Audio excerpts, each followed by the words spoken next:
My name is Jaime Carrillo, and I don't have a steady job right now, but I work as a consultant every once in a while when I am able to pick up some contract work. My younger brother had an experience with his healthcare situation about a year ago. He's learning disabled, and he was actually getting out of my uncle's truck, and his foot caught, and he fell, and he rolled on his shoulder. And at first, they just thought that he had fallen and it was okay.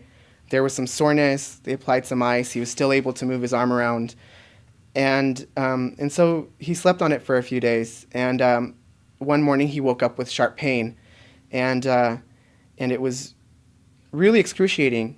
And so when they took him to the emergency room, finally, they found that the shoulder had popped out of the socket, and because they delayed going into the emergency room or seeking care, the tendons and muscles had started fusing incorrectly over those. So not only did he have a dislocated shoulder now, but now they needed to go in and perform surgery to replace the tendon and put everything correctly so that his shoulder could fuse.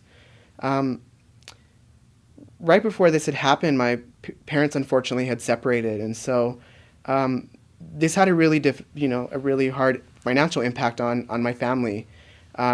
My mom, with four kids living at home now, was not counting on the same level of contribution every month from my father as they were used to, and because my brother's learning disabled, he's dependent on my family. He's dependent on my mother. He's dependent on us for care. He may never have, who knows, he may never have a regular job like anybody else, and he may not be able to get health insurance that way. So he's always going to have to be dependent on somebody for that kind of care. And because the insurance premiums are so high, to add dependence on my mom's insurance, it's just not affordable for her to do so. And what this has meant is that this $40,000 emergency room and medical bill is one that they have to pay for now until it's done. My brother's 19 years old, and he's saddled with $40,000 worth of debt, and he's learning disabled. How can anybody crawl out of that? I don't understand how any family, much less a 19-year-old learning disabled boy, is supposed to get out of that kind of debt.